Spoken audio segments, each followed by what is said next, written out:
Good evening, good morning, wherever you may be. Streaming to you from the East Coast to the left coast and around the world on UCY.tv. This is All Things Apocalyptic with your host, G. Michael Hopf.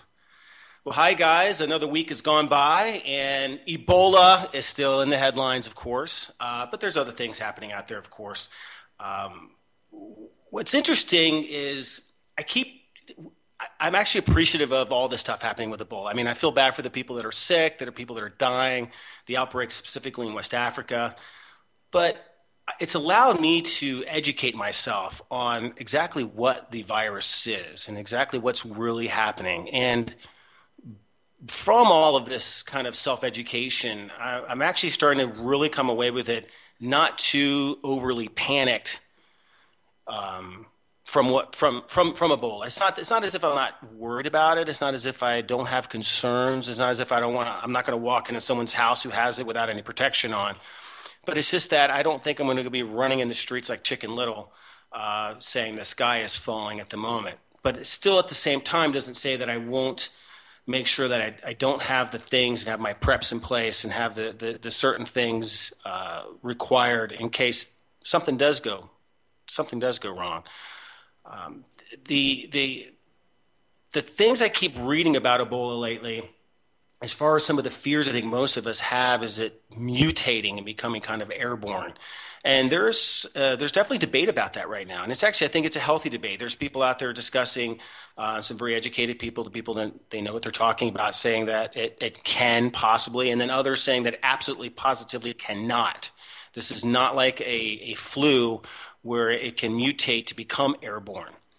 But I'm with a friend tonight, and we'll be talking more about Ebola and other things, as well as his debut novel. But one thing that we were talking about earlier before the show started was how we didn't hear about Ebola before until like the 1970s, and now it's here. And even on my website, or actually on my Facebook page, I had put kind of the actual man who quote unquote discovered Ebola, and they'd never seen it before. So we'll be discussing tonight whether we think Ebola could be actually man-made, kind of a weaponized virus.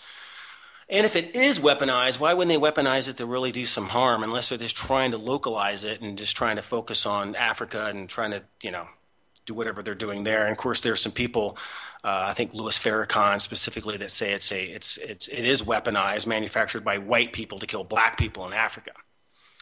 But we'll talk about that tonight. As you know, I kind of like to peruse different kinds of alternative media, looking for interesting articles. And I was just listening to the last show, the geoengineering show, and what I thought was interesting. This is in the National Journal. And everyone's aware of California's massive drought.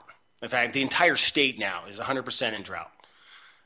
And this article in the National Journal, and I'll put it up on the chat room, talks about, can California make it rain with drones? So they're looking at weather modification in California.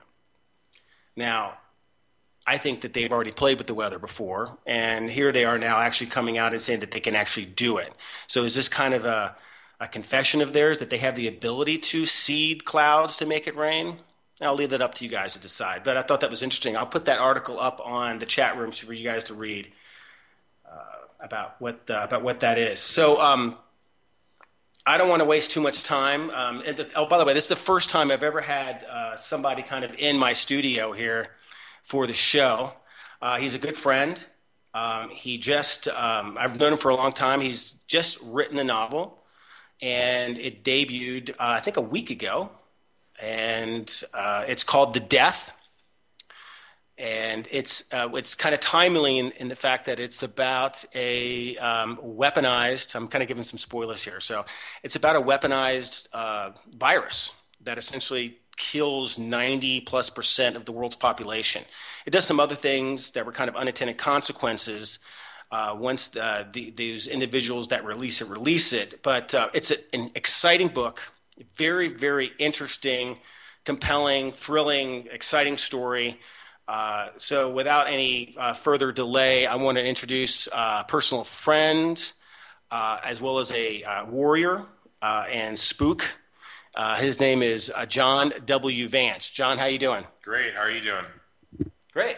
Awesome. I want to make it rain in here. You want to make it rain in California? I'd love to make it rain in California. We're in a big drought, so it never helps anything. Yeah. So I hope we sound okay. I know we might. We're kind of in a different room right now for the show, and I've just got one mic for both of us. So instead of having him call in, I just had him stop by. He happens to live close by. Uh, so John, we were just talking about Ebola and kind of how timely it is for your book because your book, talks about a weaponized virus. And what do you? And by the way, John does have. Well, actually, I'll have him kind of go into that. But what are your thoughts on? Before we kind of dive into your book, what are your thoughts on mankind or people or governments or cartels or cabals or whoever, people weaponizing a virus to for their own means to kind of kill massive amounts of people? What do you think your chances of that are? Yeah, I mean, I definitely think it's a distinct possibility that something like that could actually take place. Like you alluded to a little bit earlier, there was no record of Ebola. I'm definitely not an epidemiologist, so my timeline might be off a little bit on this, but there was definitely no knowledge of this, in the dark ages, that's for sure. And all of a sudden, we've got this mass spreading virus that can really do some damage. So I think it's there's definitely a chance that some of that stuff could be engineered or it could have been stumbled upon and modified at some level of some other type of a virus that was out there at one point. And I think viruses, it's a scary background on viruses because they can mutate and they can change, and it's constantly something that you kind of have to be on the lookout for. What now? I've been doing a lot of self education on Ebola and other kind of infectious diseases lately. And what do you think personally? You, John Vance, thinks is the chance for Ebola specifically to mutate and become airborne? That's hard. I there's definitely a lot of conflicting reports on that. I think that there is a chance that it could go airborne. I don't think it is right now, though. I think mostly what we're seeing is just bad hygiene and things being transferred that way. There are limited cases where people that have supposedly been wearing the protective equipment have come down with it, but there's a lot of things. I have a little bit of a medical background, so I know that there are protocols when you deal with, someone in surgery, for instance. You have a bunch of different things and steps that you have to go through, and literally to be in a, bacterial-free environment, you've got to scrub your hands for, a minute and a half with betadine and in a sink in an isolated room, and then get gloved up, and there's a pretty strict protocol, and I can imagine working with viruses that are deadly, there's even more of a strict protocol, and I think we can see that kind of stuff break down. So that might explain some of those things that we see on people that are protected allegedly and coming down with it. But I think there's a chance that it could go airborne. I just don't know if it's there yet. Okay. Well, what about what do you think about this outbreak? Well, it's not even really an outbreak. I mean, you have one guy in the United States that has it, and he didn't contract it here. What do you think are the chances of a full-blown outbreak based upon where the strain of Ebola is right now? Well, I'm hopeful that we've been able to isolate the right people, but there's a 20-day incubation period on this, and that's pretty well known. And I think if there was exposure of people to this gentleman in Dallas that had it, we won't know about it for another week or so. So maybe check back next week on your show and we can talk about this some more, because I think mid-month is roughly the time where that incubation period is going to come due on a lot of people. And I think at that point we'll have a much better knowledge of whether, we're in the clear in that area or whether there were people that were affected by it. And we're starting to see more cases of people come out with it. Yeah, one thing that happened this week that I'm not shocked. I have a very healthy skepticism of government and what they can and can't Really? do. You think so? And I this whole thing with the CDC director this week, essentially saying that a travel ban would make the Ebola outbreak worse. Just seems so typical. It's like it's almost for me. It's just like government officials telling us, guys, remember the sky is red. It's not blue. Remember, it's red. Or 2 + 2 = 3. And just that whole thing where if we have a travel ban on civilians traveling from the contaminated areas to the United States, that somehow it will make the outbreak worse just seemed just ludicrous to me. Because it's not as if we can't go over there and assist with the outbreak. And I also realize that our borders are wide the hell open and at the same time. But this guy flew in here, went through multiple different airports, and then was allowed to possibly contaminate other people. That absolutely could have been prevented. What do you think about the CDC director's comment about having a travel ban would make things worse?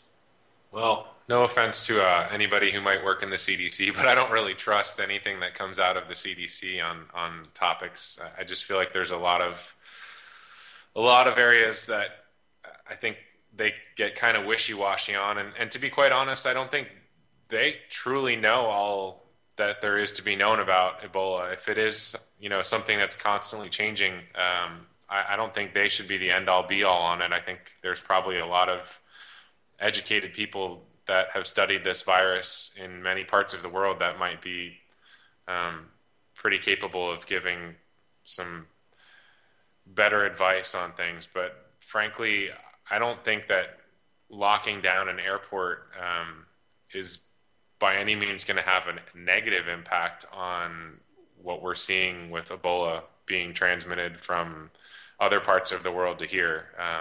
And like you said, our borders are wide open, so that someone could easily fly from Africa to Mexico and bring it in that way. So it doesn't really shock me at all that it's going to get here at some point and going to move around.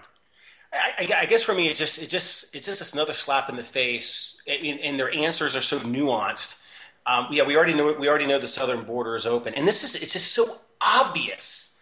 I mean, I think people from across political aisles, from every walk of life, looks at what the CDC director said and goes, scratch their head and said, "What the hell are you talking about?" Yeah. It's just crazy talk, again, it's that nuanced answer. And I think what he was, if I was going to try to kind of parse some of the things he was saying, he was kind of trying to say, like, a travel ban means we don't even go in there and help them. And that's just, that of course isn't the same. Obviously, if anybody we would send over there to assist, any medical staff or any military, we would have a way for them to come back to a contained military base where they'd be, where we would, obviously make sure they're decontaminated and they're clean and whatnot. Or we'd actually have the place set up before they depart to come back here.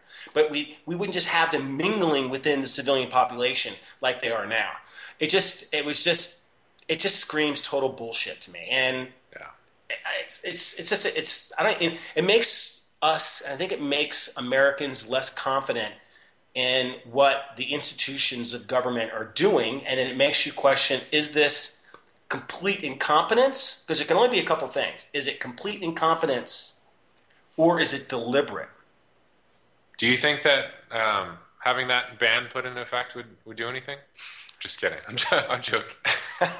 Clearly, I know your stance on it, but Well, I don't think that guy specifically would have gotten in. I think could we ever see a case here? Yes. Could it have come across from some terrorist organization, or could it be a false flag type of an event, but coming across the southern border? Yeah. But this was just like, this specific case could have been prevented, without a doubt. yeah. I mean, there should be a lot of things. When someone says that there's a protocol put in place to try and prevent more spread of this disease out of Africa, and more protocols put in place. I mean, protocol is just another word for completely messing up what little logic could be used in things. It just doesn't work. Yeah, well, you had time in the military, and you've done some other kind of interesting jobs, which I know you told me you don't want to get into tonight.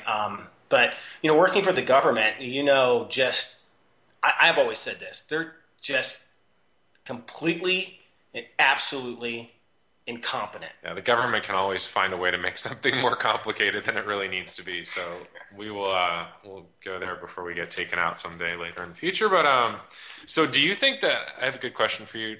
Do you think that we could get a mass-produced medication or treatment for Ebola to market in time to before it ever came out and started to affect people in our country? I mean, we know a little bit about it seems like there's some stuff that's out there right now that is effective at treating it. The doctors that were exposed in Africa were treated with it when they were brought back to Atlanta, and I'm just curious what your thoughts are on that. Do you think that that would be a possibility for some of that stuff to be mass produced enough to have an effect in time if it were to break out here? Yeah, I do. I think what's interesting about this nation is when you get people, or actually, yeah, well, I'll just be more specific. Yeah, this nation, when people are given a task and there's urgency, I think things can get done. Yeah. What tends to stop a lot of things now from happening in this nation is bureaucracy, red tape, politics, nonsense. Instead of the good things, the things that should be happening that aren't happening, it's just because we have two polarizing elements on either side of political parties that fight and really are almost kind of the same head or the kind of two different heads of one monster that just kind of just bicker and fight. But yes, I think absolutely if there was a need for it, would they mass produce it and would they their own red tape as far as the approval process, would they just kind of bypass it or would it be waived? Yeah, yeah, without a doubt. So, I think everyone's kind of probably Ebola out right now. I mean, everyone's been hearing about it. I know the listeners are very in tune to what's going on. I know all the listeners are also people that are very, very prepared and don't panic. They're the people that when something like this were to break out, they're going to be closing their doors and they're ready for it, which is a good thing. And that's why sometimes these things are good. It kind of for those that might want to get or those that do kind of get complacent in some ways, it kind of shakes them up a little bit. Goes, okay, all right, I need to make sure all my stuff's kind of dialed in, make sure I've got everything that I need for my family. But I think, and you actually see that in these news articles that are out there right now, and they keep talking about survivalists and preppers, and we're the ones that are going to survive this. Well, yeah, pretty much, because we're if there is some kind of pandemic one day, or if there is some kind of an event that occurs, we are going to be the people that are going to be ready for it. Will all of us survive? Of course not. But will a preponderance of us survive? Yeah, I think so, without a doubt. And then we just have to worry about the rest of the people kind of coming for our shit. So Amazon says there's a lot of people buying biosuits out there right now. So I'm guessing a lot of people are in the same boat and are prepping. I'm one of them. I'm also stockpiling my beer. Yeah. By the way, tonight we're drinking Lagunitas IPA. I'm not sure if you guys like IPAs, but by the way, I found out that IPA is the number one microbrewed beer in the United States. Yeah, well, they just had the up in Colorado, they just had a beer competition, and your fine city of San Diego here just came back with some significant wins. I think there's a handful of breweries here in San Diego that came back with some gold medals from that competition. So, and I would say a lot of them are probably IPAs because we have a lot of good ones here. Yeah, for any beer lovers out there, San Diego County is like the Napa Valley for beer. So, yeah, just saying. I think there's 80 microbrews in the county here. It's crazy. It's awesome, by the way. Not crazy. It's wonderful. I love it. So why don't you? So talking about the weaponized. So you wrote the book To Death. Great book. Exciting. Thank you. You obviously have a fear about pandemics, your medical background, but just also kind of a personal thought. Why the so? What do you think? Do you think there's a real possibility of somebody weaponizing something? Yeah, I mean, I think there's definitely a lot of bad people in this world that are either envious of what we might have here in our part of the world or in other parts of the world, what other people might be having there. And I think there's definitely, a group of people that are not the nicest, the nefarious ones that are out there that could easily take something and make it into a weapon, whether it's a shoe, some underpants, or some virus that somebody is able to take and figure out. And there's some smart people out there that can be bought, I'm sure, and can do some things. And I definitely think that there's something that could be, you know, used as a weapon that we haven't seen the likes of before. So I definitely think that there's a lot of it out there right now, and there's a lot of bad people working on things I think that we don't even know about right now that we haven't even put our heads around yet. Oh yeah, I've talked about that on other shows. There's no doubt in my mind. There are groups of people. Some of them are in the halls of government. Some of them are in the halls of certain corporations that have their own plans for what they might want to see the world become, and they think that the world is overpopulated. And one way to kind of depopulate the world is to get rid of a lot of us. The thing is that the population of the planet can only get so big without it putting a massive strain on the resources. In fact, we're already seeing a strain on resources, whether it's potable water, energy, food, healthy food, clean food, non-GMO type food. I mean, it'd be very, very difficult for, not impossible, but it's just difficult to. It's because how do you get people to think about wanting to grow food that's clean instead of buying garbage food, the Monsanto types of food, when people are more concerned with what's going on Dancing with the Stars. It's not as if I think we don't have the land in order to grow organic type foods. It's just that we have a population that doesn't have the time to. My food stamps won't buy organic food. I mean, I don't know what's going on there. It buys lobster, though. Can't It be. does. That's what I've heard. That's what I've heard. It's not organic lobster, though.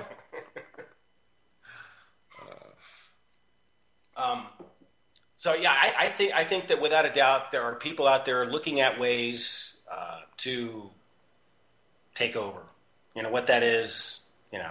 Let's kind of your background in the CIA. I know you don't want to talk about this No. stuff. I know you don't, but we're going to anyway. So let's talk about ISIS.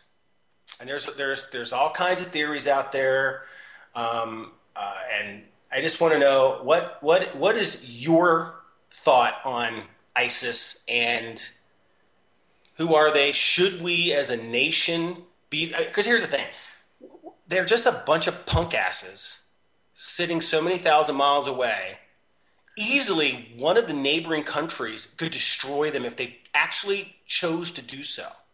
But yet here we are sitting in fear, and we have the strongest military in the world. But here we are sometimes sitting in fear of a bunch of punks doing what they're doing over there. And I say this, and the reason I hold such strong, I mean, I can get into much stronger language. I'm former military, you are as well. And by the way, they've talked about taking like people like you and I out, specifically in our families. Yeah, I heard that this week. That's nice. It makes me feel really warm and fuzzy. It almost is like kind of like it's like a personal message to us, and they're just a bunch of punks. And while I am concerned that they could create some kind of some mayhem and some type of attack, could they bring down the United States? I just don't think so, and I think. So why don't you dive in, John? Tell me about what are your thoughts on ISIS, and should we as a nation be fearful of those punk asses in the desert? Yeah, I definitely think we should give them some serious weight. I know there's a lot of our Marines, a lot of our Navy sailors, a lot of our Army, and a lot of Air Force guys that are ready to jump and just make that place into the desert that it really is and knock those people off the face of the planet. But there's definitely something to be concerned with, I think. But they're a bunch of losers. They're extremists. They're crazy people that are just taking something that is so common in the core of humanity, which is fear, and just exploiting it at so many different levels. So I think that if their goal is to bring fear to people and kill people that are not like-minded, I definitely think that there's something for us to be concerned with, and I think we should act on it at some level. I don't think we should just sit back and let it go. And I think we need to have people there to take care of these people. We are one of the most strongest militaries in the world. We are the strongest military in the world. We can easily, join coalition and take them down, and it wouldn't be hard. We definitely need people there to do it, though. Yeah, I mean that's there's so many conversations that are going on about ISIS and kind of where ISIS comes from, and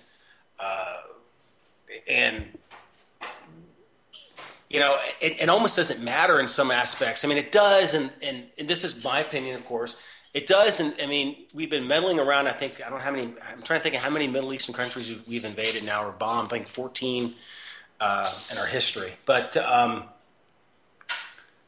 without a doubt, I think that we hold some responsibility for kind of stirring up a hornet's nest and pissing people off. But at the same time, once that hornet's nest is stirred up, we just can't sit back and just allow these people to come over. And if they have a means and if they have a desire to kill us, kill us. So we're kind of captive by the actions of our government, past administrations and past governments, and so forth and so on.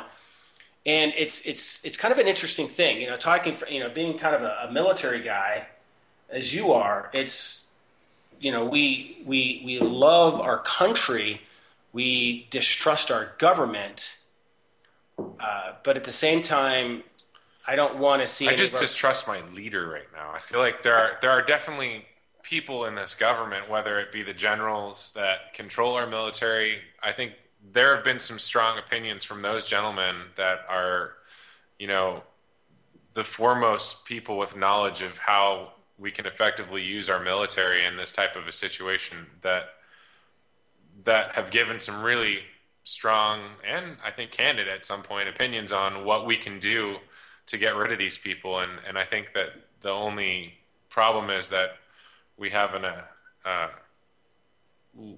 we're all a little gun shy right now. We'll just say that. I think that the country's a little gun shy. Popular opinion of, who might be in charge is more important at this point, and no one wants to look bad right now. And I think, it's sad, but politics come into play a lot on this type of thing. Yeah, without a doubt. I wanted to chime in now because we're having a beer talk because John and I just love beer. So we just cracked open a Firestone. And now this is not a San Diego brew. This is up in Paso Robles. But this is a Firestone Double Jack, Double IPA, triple dry hopped. If you ever can get your hands on a Firestone, it is incredible. I mean, the hoppy smell from it is it's floral. It's beautiful, and the crispy taste is. Have you had the Wookiee Jack? No, I haven't. I'll get you some. Yeah. It's good. Yeah, Firestone. I think, and by the way, it is the Firestone family. I think they have wine as well as it's the Firestone Tire family. So that puts out this beer. It is absolutely the Firestone Walker Brewing Company. Guys, check it out if you have it in your area. Was that the Firestone that was on the Bachelor at one point? Is that the same guy, same family? I'm not gay like you. I don't watch that was shit coming. Like that. I knew that was coming. I'll check with my wife on that one later. She won't have any idea. I had to throw that out. Sorry. Yeah. So I forgot what my train of thought. What were we talking about? I was talking about beer. We're talking about ISIL. Yeah, we were talking about ISIL. Is it ISIL or ISIS? I think it's ISIS. And when it's ISIS, I think the ISIL was just a way to spin things around and make it sound like they weren't talking about Islamists. Although that is the first letter of the whole entire thing. So I don't know. So should we? I think I'm going to start having like a beer show. I think it would be fun. Actually, beer and whiskey show. Oh man, if it becomes a beer and whiskey show, I'll be here every week. Although my wife will not allow that. She already asked me if this was going to be a weekly event, and I was like, I'd love it. I don't know if that'll work so well. We'll try. If you have a whiskey show, you need to invite me back for sure. I have whiskey. Hey, but yeah, I think I've mentioned before, I love whiskey. John loves whiskey too. And, one damn great whiskey out there is Templeton Rye. It is the rye whiskey that when you drink it, I I challenge you to get a hangover. I challenge it. The show is brought to you by Templeton Rye. It is an incredibly smooth rye whiskey. The mash is over 90% rye. That's what gives it a smoothness. And I swear, John will swear by this too. You will not get a hangover. My only regret about Templeton Rye is that I didn't try it earlier, and that really, I mean, I'm in my, we'll say 30s right now, and I'm shocked that it took me this long to actually acquire a taste for whiskey and actually, enjoy it and experience it in so many different levels. Yeah, there's Scotch, and I'm just not the biggest Scotch guy. I can do Scotch. I'll do a Scotch. And I was kind of into I was, big Jack guy, Jim Beam when I was in the military because you don't make that much. And so you kind of have to, drink the cheap shit. Yep. But Templeton, well, and it's not that expensive. I mean, you're looking at, No. you to get a bottle, it's like 35, 45, anywhere, depending on where you're going. Depends on where you buy it. Great stuff, guys. Templeton Rye is out of Templeton. I had that. He's showing me a picture of Wookie Jack, Black Rye IPA. I've had Woolly. Is that the same thing? No. It's it. I've never had Woolly before, but this is a Firestone brew. I've had it. It's really good. I like it. I'll get you some. I don't always see it out though. That's the thing. It's hard to come by. But the Templeton Rye. What's great about that is it's manufactured in Templeton, Iowa, right? I think so. Yeah. And it is from a recipe. It's like what they call a prohibition style rye whiskey. And what's great about it is this is their story. I've never, it's never been validated or proven, but that is the whiskey of choice for Al Capone. That's right, Al Capone. If you're gonna drink a whiskey, why not drink the same one that Al Capone drank? And then bash someone in the fucking head. I've never ever seen that happen. And Never. then crush their skull. Yeah. Never. So your book has been out a week. Yeah, sales are good. And where are we? Where are we looking at as far as this whole writing thing? I helped you along the way. You did, and I can't thank you enough for that. And some great guidance.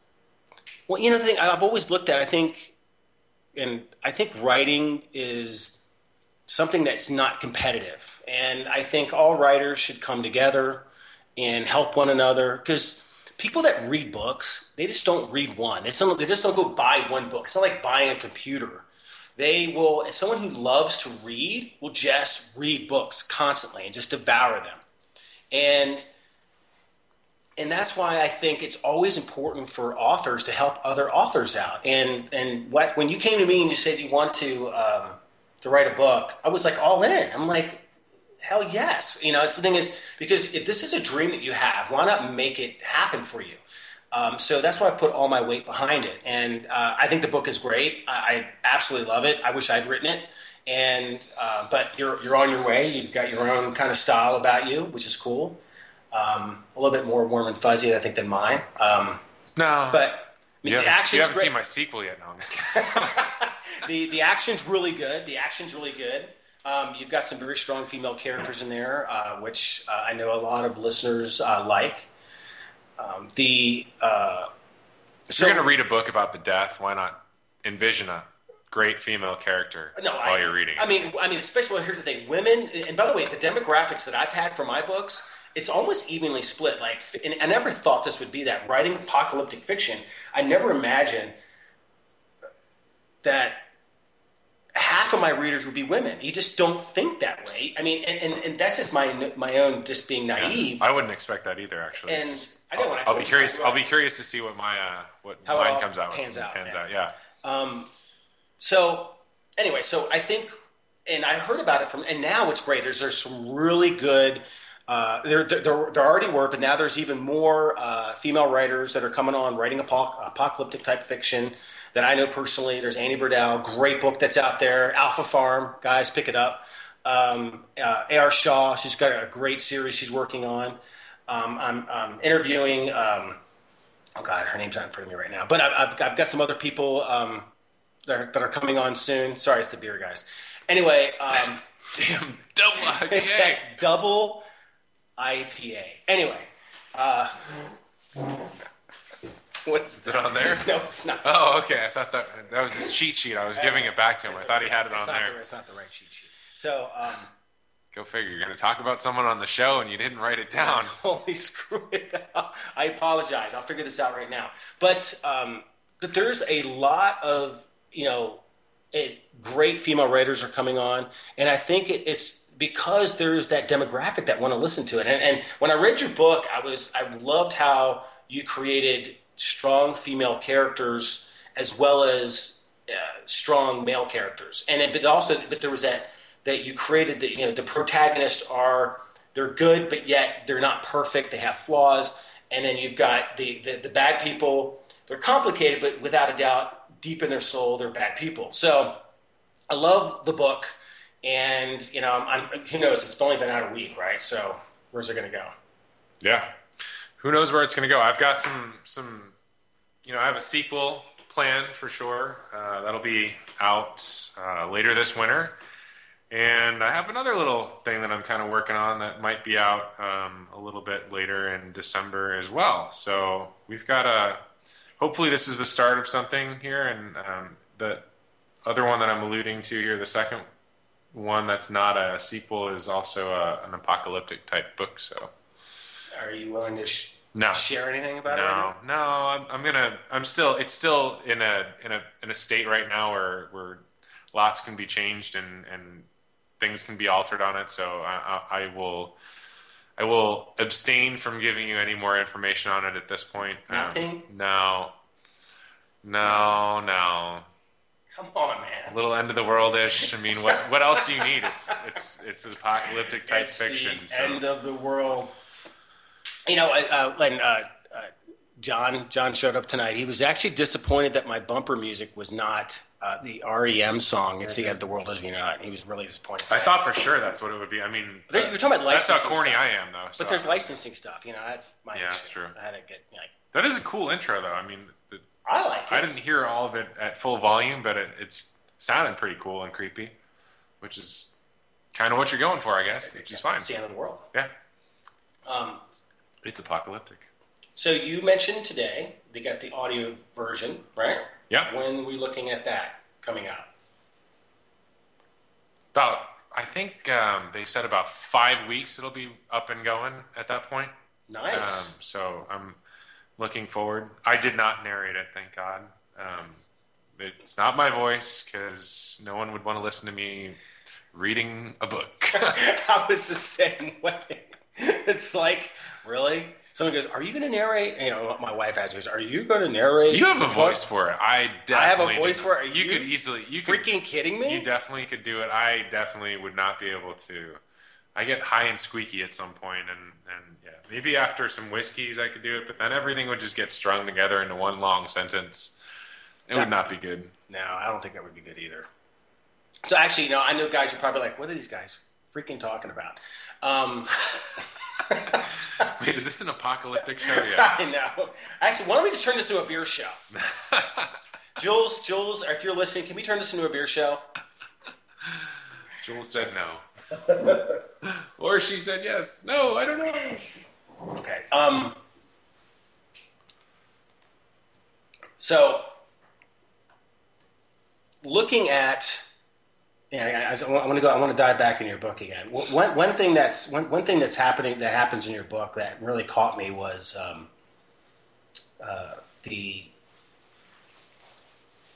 when the virus is kind of released, and there's kind of this instant kind of creation of these FEMA camps and whatnot that are created, and they're hoarding people, they're gathering them all together, and how. I know you, but if the government came knocking and said, "Mr. Vance, you and your family, there's a mandatory evacuation to some kind of DHS, FEMA camp kind of thing," would you go? That's a tough question. No, probably not. I would bug out. So in your kind of plans, without giving out too many details, if there's an event that's, say, similar to your book, Sure. your plan is to bug out.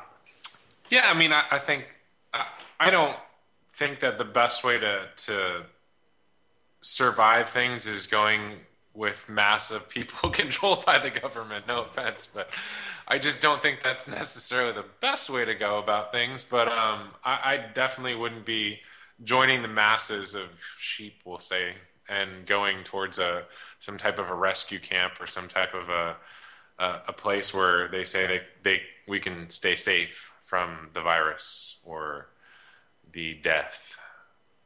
Yeah, imagine it'd be like going to the post office and making sure that they are going to take care of your family. People, this is why we prepare. Imagine that. I'm just imagine.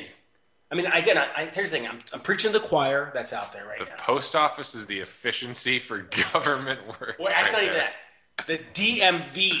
Imagine going to the DMV for your livelihood and your families. If that is not a wake up call to the fact that you should prepare yourself for anything, I mean, there's just no getting you to like wake up. I mean, you're just never going to wake up. If you go to the DMV and think the DMV is run efficiently, then you just actually maybe you should go to the FEMA camp Yeah. because you won't come back. Just go. Just go right now. It's fine. You'll be okay. So I think that I mean that mentality. I'm not saying that everyone embraces it. I know there's a lot of people that do things and go along with what people tell them to do, but for me, that just me personally, I know that that wouldn't be my way of going about it. I would do everything in my power to, if I knew something was there out there and many people were becoming affected by something, I would find myself in the most remote possible place I could and give myself every type of chance I could to be isolated from that on my own or with my family and maybe some friends that I'm trusting of. But otherwise, no, I wouldn't find myself going to a camp. now, and Jules actually mentions on the chat room the VA hospital, and that, by the way, Yeah. really just pisses me off. I mean, Another the another model of government efficiency. yeah, well, the VA hospital is the single payer plan that the government wants to instill on the American people. It is literally the model of single payer. I mean, I'm glad that I know you subscribe to the same theory here. I'm glad that I'm not dependent upon that system for my healthcare, and thank God I'm fortunate enough to be able to maintain some kind of autonomy when it comes to my choices and how I get my healthcare. And the sad thing is, there's definitely. I mean, I have a relative who works for the VA, and it's not a great system by any means, and implementing a single payer strategy throughout this fine country that we have would just it's kind of a bummer because I really feel like there's better private options that are out there, and I think it's kind of a step in the wrong direction.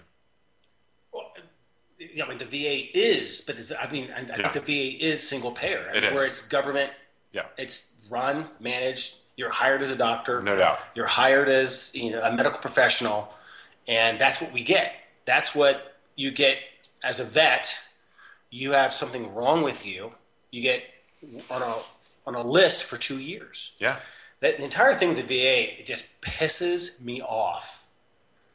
It's a sad state of affairs, and I mean, I really hope that we're going to see some kind of change sometime soon because I really feel like the population of people. I know it's a joke. He's laughing right now, but I think we should drink more now. yeah, I really feel like it's the population that is most deserving of the utmost, you know, the perfect example of people that deserve the best care. They lay down their lives for our country. They, you know, there's so many things that these vets have done for us, and to completely come into a system that is so jacked up that you can't really, have a diagnosis for literally months on end of waiting for something to come, and a doctor to pick up the phone and say, hey, this is what your issue is. Come on in and wait another 2 months before we can actually do surgery or something like that. It's just messed up. And I don't think, I don't think a government run healthcare is going to be any better. That's for sure. No, and yeah, exactly. What's insane about it is, I know there are Republicans that want to jump on and say this is all about Obama, and the thing is, and just so you know, I don't like the guy at all, but it's not just him. This is a systemic problem that's been happening in the VA that crosses both political parties. It's as if the bureaucrats and the government officials just don't care. They Yeah, don't care. I mean, this isn't just a one political party hates vets, or I don't even think it's a matter of hatred. no, It's just a matter of they just don't care. They're disinterested. Their focus is on other things. And well, it's completely understaffed. I mean, and that, can you blame it for being understaffed, or can you blame doctors for not wanting to participate in that type of a system? I mean, it's not really a career that you want to be in. I mean, I know medical professionals that stayed in the military for their whole career, and I know medical professionals that have worked in the VA, and I just don't see that, they were anyone that I would strive to be with or be when I was, at the end of my career. I wouldn't look back and say, man, I'm so glad I was a military doctor for my entire career, a VA doctor for my entire career. Not that it's not a respectable profession, or not that they don't give good back to those that need it, but I know that doctors in the private sector, or doctors that are former military that don't want to go into the VA system and take care of those people because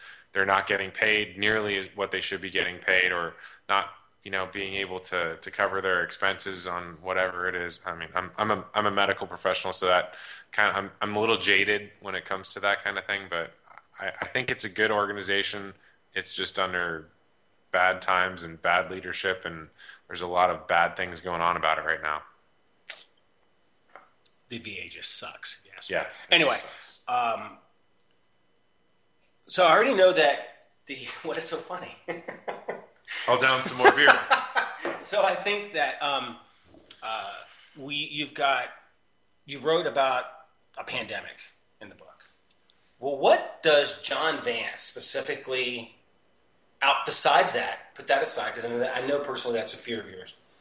If there was another type of an event that would occur, some kind of an apocalyptic event that you and your family are kind of, what is the next thing that you're fearful of? And this might actually give us a spoiler possibly into your next book. I don't know. I'm hoping.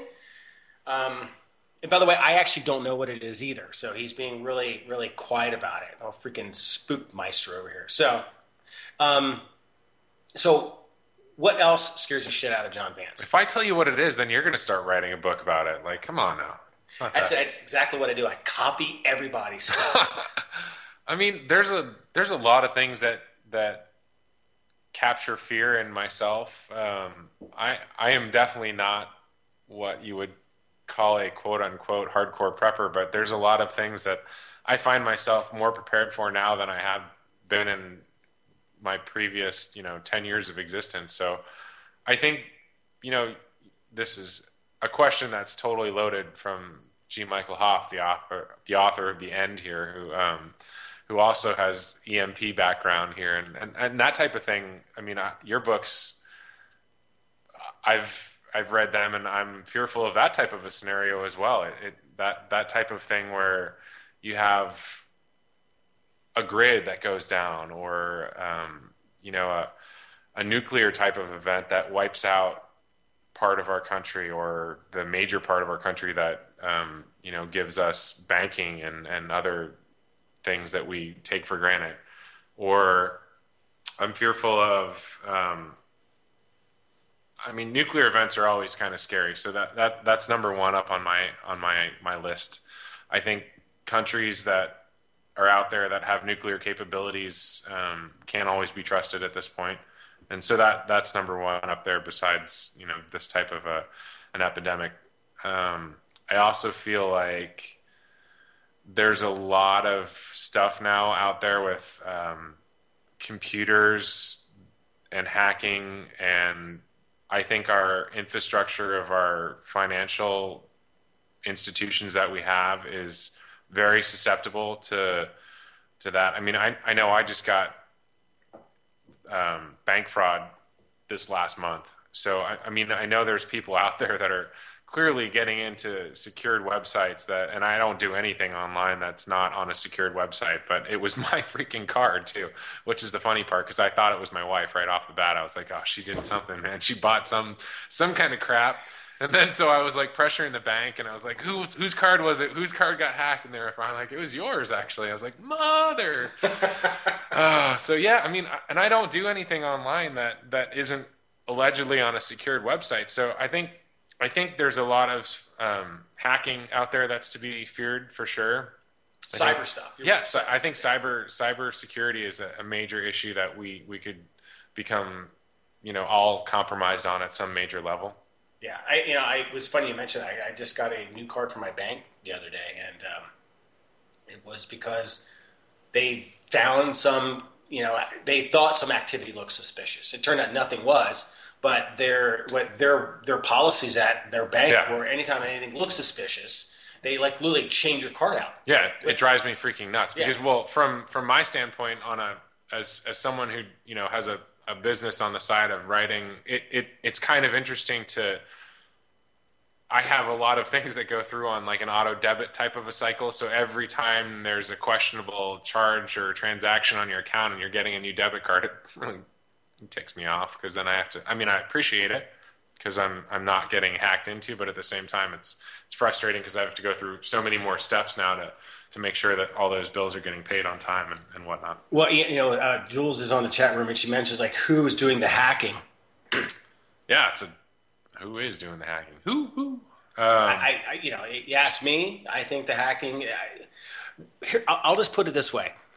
You ever notice on the weekends when the government offices are closed that the spam mail decreases? You get less spam, and either now this That is kind of true, actually. That is that now. I mean, here's the thing: either all the spam mail, these guys are working 9 to 5, Monday through Friday, or it's like when the government shut down, the spam mail decreases.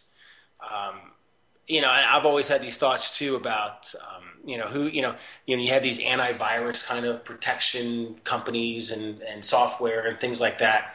It's like, but aren't these probably the same people that are probably also creating the viruses that infiltrate our computers? And I think it could be. I don't have any facts to back anything up here, but I just think that it's probably a host of a lot of different people from government kind of toying around, hacking into our stuff. Maybe looking around, sniffing around to just other nefarious groups around, to private entities screwing around, to just a private citizen that are just a bunch of hackers just screwing around as well. So I think it could be a mix of different entities that are out there without a doubt. Well, I mean, just look how many computer science engineers we've educated from foreign countries, and we taught them at our best institutions of learning, Harvards and MITs and all these great places that are notorious for ridiculously good high education levels, and you learn to be cutting edge. And then these guys go back into their countries, whether it's in the Middle East somewhere or who knows where, and they can be bought and they can be easily corrupted into doing things that are not great. And I think cyber crimes are a fear of mine. To get back to the original question, whiskey shortage, beer shortage, that's another apocalyptic tech event that we need to start brewing our own. I mean, I brewed some years ago. I can't remember I think it was called Cooper's Town. Or no, it wasn't Cooper Town. I'm sorry. It was called Copper Town, Copper Mountain. And it was bad. I mean, when I drank it, I mean, here I was like right out of the Marine Corps, like 24 years old, brewed my own, tasted like shit. My parents tried to make wine one time. I kind of remember having some kind of vinegar at a holiday dinner, and it was not really that great. So beer making and wine making are very, very good skills to have. I'd say that'd be a great thing to we should figure out how to brew some beer and make it taste better. Yeah, I guess I'm so worried about other things. I'm doing other things. I mean, God, just to kind of just keep up on everything sometimes. It's a lot of work. It's like a full-time job. But there's some, I've been, It's that whole perusing. family thing that comes in and writing and families. And I don't know why you wouldn't have enough time to brew beer. Speaking of beer, I think it's about time for another one. But the show's almost over, and then we'll have whiskey then. I don't know. But no, I was actually just there was something on somebody's website, a prepper website, and about brewing beer. And I think that, by the way, and I think that's a necessity. I think that's a craft. That learning how to do that is something that if we're Do we looking know at anyone who can do that? post grid, I mean, it's being serious, man. We need to find someone who can We do don't that have and one bring in our- them into the fold. We have nobody in our group that can do that. No one in our group can do that. And I think that's our plan. Our plan is to find someone who can brew beer. Yep. If it's a post grid environment. I'm going to Stone tomorrow, man. One of those long bearded guys. I know there's a prepper in that place. But a guy with a beard and full of tattoos, you are on our team now. We're going to bring you in. All you got to do is brew beer. You're in. You're welcome. So, hey, I'm sorry, we're starting to run out of time. We are now. So, John, why don't you tell us about where we can find you? Sure. I have a website. It's www.jwvance.com. Anybody can email me at info@jwvance.com.